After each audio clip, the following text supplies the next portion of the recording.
Hello, welcome. I'm Carol DeChaine, and I am part of Connect to Joy, which is what I want to help you do every time that I'm on YouTube.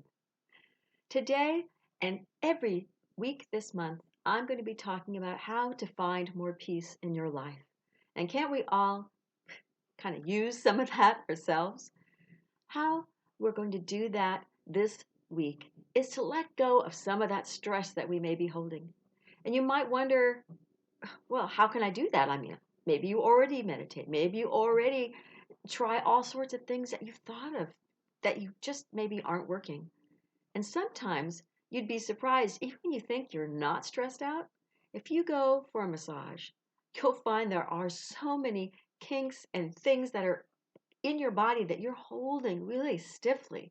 You don't even know that until someone almost addresses it and they're working your muscles, going, "Why are you so tense?" And you're going, am I tense? Because I don't feel like I am. But other times we know we are. If you can't sleep because your mind goes in circles and you're going, "Oh my God, all I can do, I can't sleep." Or maybe you're constantly waking up because your mind is too active. What can you do to let go of some of that stress? First, I would say decide to do it. Decide that you need to pay more attention to your well being because stress is it's the exact opposite of your well being. It's what makes you tense, anxious, uncomfortable.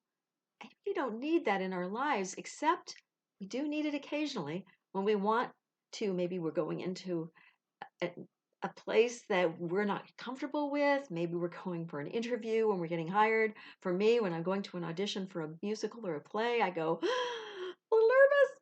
Well, that's a little stress, a little anxiety, but that doesn't have to be bad. It can help us channel what we want to do.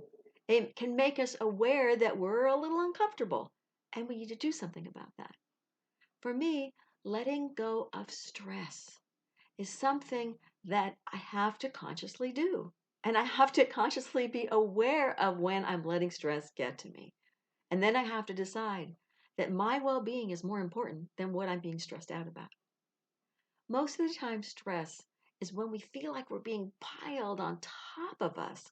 Just stuff, whether it's work related stuff, the kids have, maybe they're stressing you out, maybe your spouse is stressing you out, or your significant other, some relationship.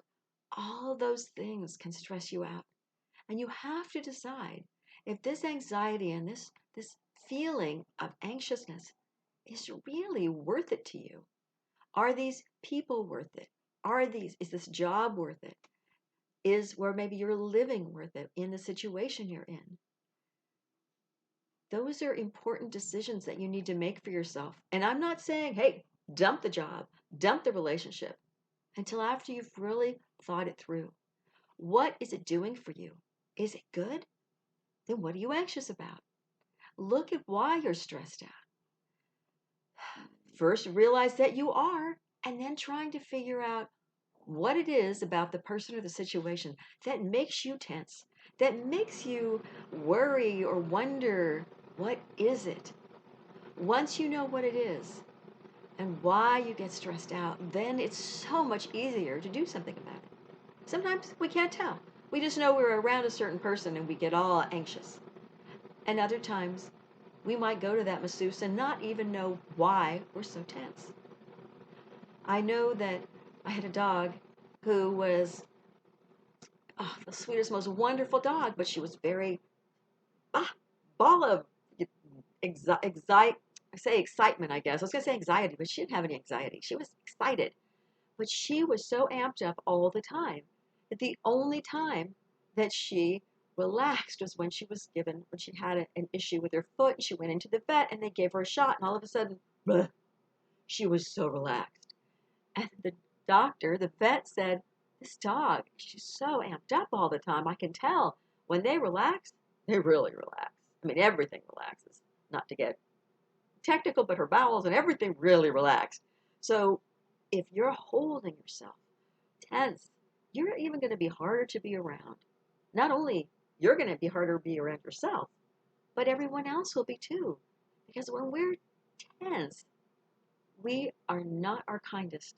We're not our nicest. So look at what you need to do to let go of that stress. We're going to be looking into that this month. The finding your peace. But in the meantime, look at why that you hold on to these things. Why are you stuck there?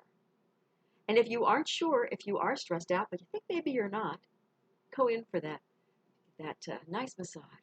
Ask them to really find where you hold your stress. Most people tend to do it across the back of your shoulders, but I know I hold mine in my knee because it's usually your weakest spot. And that's really, isn't that annoying? Your body just makes the tension go right to your weakest spot. So when my knee acts out, because of all the years of dancing I did, I know that I'm stressed or the weather's bad. So if you can look at your body and go, what is it about me? Why am I stressed? If my body is stressed, obviously I'm holding it there for a reason. It's not just because. I mean, you can look at how you eat and how you sleep and how you move if you exercise or dance or move around enough and don't just sit like I'm doing right now too much. As long as you're doing those things for your body, what is it on the outside that's making you this ball of stress? And you can ask people, do I seem stressed out to you? Usually, all the time, once in a while. But if you ever find yourself snapping at somebody, you look back and you go, God, they really deserved it. But then you ask yourself, could I have handled this better? Then you were stressed. You may think they caused the stress, but really it's what's ever in you that's reacting to what that person is being. They're just being true to them. You can't change that. So what do you want to do about yourself? Is this somebody you want to hold on to or somebody you don't need in your life? If it's a boss, that's a good question. You can always get a different boss, but sometimes you find the same sort of boss if you go from job to job. They always stress you out. Is it that you don't like somebody in authority? Or perhaps it's just that you create this reality for yourself that you need to have the stress or the job would not be, it has to be hard in order to be able to earn the money. So you need to look at all those reasons. And I know there's too many for me to go into right now. And you're probably thinking, hey, I listened to this in order to get some answers. The answers are in you. Why are you stressed out? When are you stressed out? And who are you around when it happens? So look at the situations. Look at the people. Look at when you get tense. If one day you come home and you're in great shape, and you maybe go into your office or your workplace, and then next day you come home and you're totally stressed out, and the boss happened to be there that day, look and see how you interact with the boss. And I don't want to give bosses a bad rap because maybe it's just a specific person you're working with or a specific type of job you have to do that day. Maybe you hate numbers, and that was the day you had to deal with spreadsheets that you absolutely hate. So what can you do to unstress yourself? Maybe you need to take a class to learn how to do it better so you relax into it. Maybe you need to see if you can't find a job that doesn't have numbers in it. Unless you're an accountant or a CPA, then maybe you get a little bit of trouble there. But look at yourself. Know yourself. And if you need to go to a life coach or something to figure things out, by all means, don't be out there on your own if you need help. Help is everywhere. Help is from friends, from loved ones. And if you feel you can't talk to someone that is too, subjective, they're not objective enough for you. I mean, we're human beings. No one's 100% objective. But if they know you and they love you, or they don't love you and they just know you, you may or may not want to actually talk to them about things that are meaningful to you. So you can go to a minister, your priest, your rabbi, find a life coach. Or therapist, of course, don't leave them out.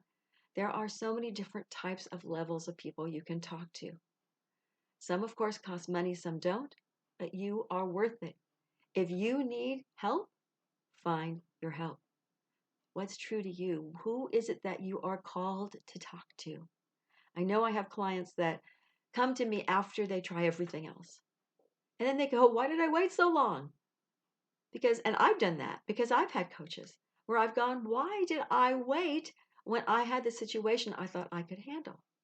And then I talk to them and I go, oh my God, I might take one session, maybe two sessions, at least to figure out what it is so I can make a plan.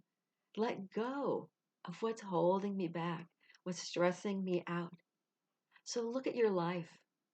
Like I said before, what is it that makes you anxious, makes you feel tense?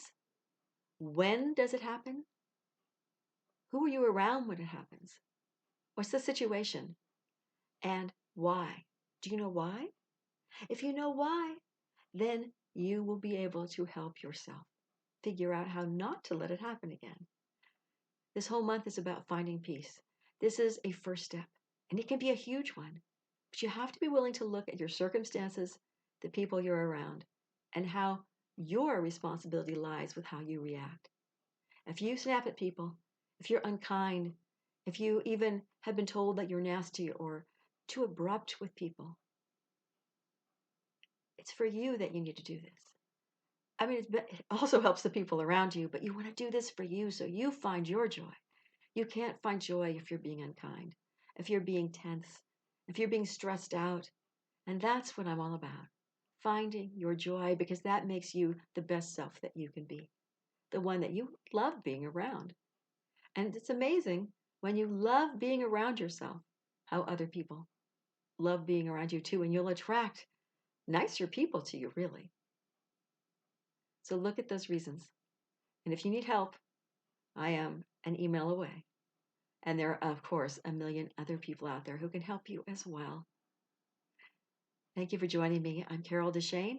I am a certified life and business coach, intuitive, and I am also a Marconics multidimensional energy practitioner and teacher. Until next time, remember life does not have to be difficult. It can be as easy as you're willing to let it be. Let go of it, the difficulty, and allow yourself to swim with that joy feeling that you can have. Until next week, when we're talking about being in the now.